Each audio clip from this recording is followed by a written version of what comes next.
नमस्कार दोस्तों, मैं आचार्य देवेश चौबे। पिछली वीडियो में मैंने आपको कुंडली का 80% टॉपिक कंप्लीट कर दिया था, जिसमें मैंने ग्रहों का स्वामी, भावार्थ और डिग्री के बारे में बताया था।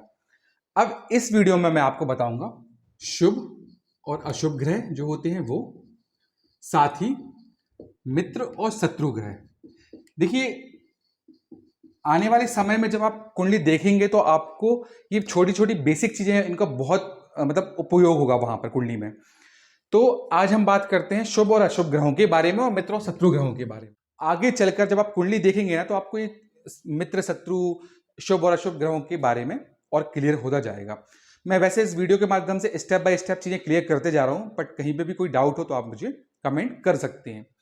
देखिए, शुभ और अशुभ ग्रह, तो शुभ ग्रहों से तात्पर्य ये नहीं है कि शुभ ग्रह हमेशा शुभ ही फल देंगे या अशुभ ग्रह हमेशा अशुभ ही फल देंगे। हो सकता है अशुभ फल व्यक्ति को बहुत उन्नति दे, उच्च पद दे, हो सकता है शुभ फल बिल्कुल भी अच्छी फल ना दे। तो शुभ और अशुभ ग्रहों की यदि हम बात करें तो सबसे पहले आते हैं देव गुरु बृहस्पति। चूंकि ये देवों के गुरु हैं तो ये सबसे शुभ ग्रहों में से एक है। फिर आते हैं शुक्र अर्थात शुक्राचार्य। ये दानवों के गुरु हैं, पर चूंकि गुरु तो हैं ही, भले ही दानवों के हुए तो क्या हुआ, तो ये भी बहुत शुभ ग्रहों में से एक है। तीसरे नंबर पे आते हैं चंद्र ग्रह। चंद्र चूंकि मन के भी कारक हैं, पर ये शुभ ग्रहों में एक ग्रह है। अब वहीं पर यदि हम अशुभ ग्रहों की बात करें तो अशुभ ग्रहों में सबसे पहले आते हैं सूर्य। वैसे तो सूर्य ज्योतिष में या कुंडली के राजा कहे जाते हैं, पर ये अशुभ ग्रहों में से एक ग्रह है। सूर्य के बाद मंगल, शनि,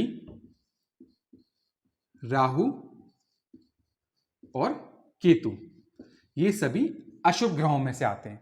अब यहां पर आपको बुध नहीं दिख रहे होंगे, तो देखिए बुध ग्रह जो, उनको मैंने बीच में इसलिए लिखा है क्योंकि ये द्विस्वभाव होते हैं। द्विस्वभाव अर्थात यदि शुभ के साथ बैठेंगे तो हो सकता है शुभ फल दें, अशुभ के साथ बैठेंगे तो हो सकता है अशुभ फल दें। तो जो बुध का स्वभाव होता है वो द्विस्वभाव होता है, वो चेंज होता रहता है।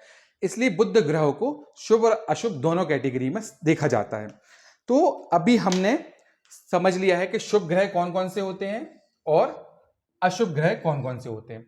ये आप चाहिए तो एक बार नॉर्मली याद कर सकते हो। सूर्य, मंगल, शनि, राहु, केतु अशुभ ग्रहों में से आते हैं। शुक्र और गुरु तो है ही है शुभ, और चंद्र भी शुभ ग्रहों में से आते हैं। बुध द्विस्वभाव ग्रह होते हैं। अब यदि हम बात करें मित्र और शत्रु ग्रहों की, तो देखिए क्या होता है कि अभी इसका उपयोग आपको आगे चल के ज्योतिष में बहुत ज्यादा होगा, चाहे वो शुभ और अशुभ ग्रह हो, चाहे वो मित्र और शत्रु ग्रह हो। तो सबसे पहले मित्र ग्रह और यहां पर आ गए शत्रु ग्रह। मैं बेसिक कॉन्सेप्ट से आपको क्लियर करते जा रहा हूं, जिसमें आपको चीजें समझ में भी आ जाए। यदि आपको थोड़ा भी डाउट लगे तो आप मेरे से पूछ सकते हो थ्रू कमेंट, और यदि आपको लगता है कि कहीं मैंने गलती करी है तो आप मेरे को भी बता सकते हैं। पर मैं आपको बेसिक पूरा क्लियर करते जा रहा हूं। देखिए, जो मित्र ग्रहों की बात करें, सबसे पहले आते हैं गुरु, फिर सूर्य, फिर मंगल, फिर चंद्र। यहां पर यदि शत्रु ग्रहों की बात करें तो सबसे पहले शुक्र, क्योंकि ये शुक्राचार्य दानवों के, फिर शनि, राहु, केतु। देखिए, यहां पे भी मैंने बुध अभी नहीं लिखा हुआ है, बुध को मैं बीच में लिख रहा हूं। उसका मैं आपको रीजन बताता हूं क्यों। गुरु, सूर्य, मंगल और चंद्र जो हैं, ये आपस में बहुत अच्छे मित्र हैं। मतलब जो एक दूसरे के बहुत ही अच्छे मित्र हैं। मतलब चंद्र के मंगल मित्र हैं, मंगल के सूर्य मित्र हैं, सूर्य के गुरु मित्र हैं, गुरु के मंगल मित्र हैं, चंद्र के सूर्य मित्र हैं। मतलब आपस में इनकी बहुत अच्छी दोस्ती है। वहीं पर यदि हम इन ग्रहों की बात करें तो ये भी आपस में बहुत अच्छे मित्र हैं। मतलब केतु की राहु से बहुत अच्छी मित्रता है, शनि से अच्छी मित्रता है, शुक्र की अच्छे से अच्छी मित्रता है। यदि हम शनि की बात करें तो शनि के शुक्र से, राहु की केतु से। तो ये इन ग्रहों की आपस में बहुत अच्छी मित्रता है। पर यदि हम बुध ग्रह की बात करें तो बुध ग्रह की इन सभी से अच्छी मित्रता है। और यहां पर यदि हम बात करें तो मंगल और चंद्र को छोड़कर बाकी गुरु और सूर्य से अच्छी मित्रता है। सूर्य बुध मिलकर ही बुद्धादित्य योग बनाते हैं, आपको आगे चल के समझ में आएगा। तो देखिए क्या होता है कि जो शुक्र शनि राहु केतु हैं और जो गुरु और सूर्य हैं, ये बुध के अच्छे मित्रों में से एक हैं। मंगल और चंद्र चूंकि बुध के शत्रु हैं, बाकी सभी मित्र हैं। पर यहाँ पे एक चीज आपको याद रखनी है कि जो ये वाली शत्रु वाली रो है, वो जो मित्र वाली रो है, वो आपस में एक दूसरे के परम शत्रु हैं। उदाहरण के लिए केतु के शत्रु चंद्र भी हो गए, केतु के शत्रु मंगल भी हो गए, केतु के सूर्य भी हो गए, केतु के गुरु भी हो गए, सेम राहु के हो गए। यदि हम शनि की बात करें तो शनि के भी शत्रु हो गए सूर्य मंगल राहु, सूर्य मंगल चंद्र या गुरु। तो हमारा कहने का तात्पर्य यह है कि ये आपस में बहुत अच्छे मित्र हैं, ये आपस में बहुत अच्छे मित्र हैं, पर एक दूसरे के शत्रु हैं। इस कॉन्सेप्ट से आप याद कर सकते हैं।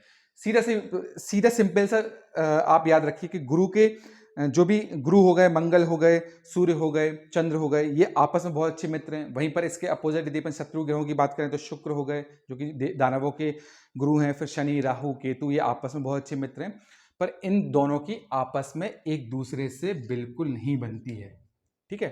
पर बुध एक ऐसे ग्रह हैं जिनकी गुरु और सूर्य से भी बनती है और यहाँ पर सभी शत्रु ग्रहों से भी बनती है। तो देखिए आज हमने शुभ और अशुभ ग्रहों के बारे में और मित्र और शत्रु ग्रहों के बारे में समझ लिया है। ये कॉन्सेप्ट्स आपको आगे और भी क्लियर होते जाएंगे, इनका यूज कहाँ कैसे होगा वो भी मैं आपको आगे समझाता चलूंगा। देखिए ऐसे है कि जैसे मान लीजिए राहु, मैं एक बार फिर भी आपको समझाता हूं। जैसे राहु बैठा है, अब राहु के साथ मान लीजिए चंद्र बैठे हैं, तो राहु और चंद्र क्या है, एक दूसरे के शत्रु हैं। राहु और चंद्र एक दूसरे के शत्रु हैं। अब वो एक दूसरे के शत्रु हैं तो वो कहीं ना कहीं इस भाव में बैठे हैं, तो वो इस भाव में थोड़ा सा इंपैक्ट करेंगे नेगेटिव में। क्यों? क्योंकि राहु पर ने चंद्र पर ग्रहण कर दिया है। यह आपको आगे समझ में आएगा। अभी तो मैंने एक एग्जाम्पल के तौर पे समझाया है कि शुभ और अशुभ और शत्रु और मित्र ग्रहों का क्या बेनिफिट होता है या कुंडली में कैसे समझते हैं। तो यदि आपको ये मेरा वीडियो अच्छा लगा हो, इससे थोड़ी सी भी जानकारी मिली हो, तो कृपया सब्सक्राइब, शेयर और लाइक जरूर करें। और यदि कुछ भी आपको डाउट्स हैं या कुछ भी क्वेश्चंस होते हैं तो आप मेरे को कमेंट के थ्रू या टेक्स्ट के थ्रू मैसेज कर सकते हैं। मैं बहुत जल्दी ही आपको रिप्लाई करूंगा। धन्यवाद।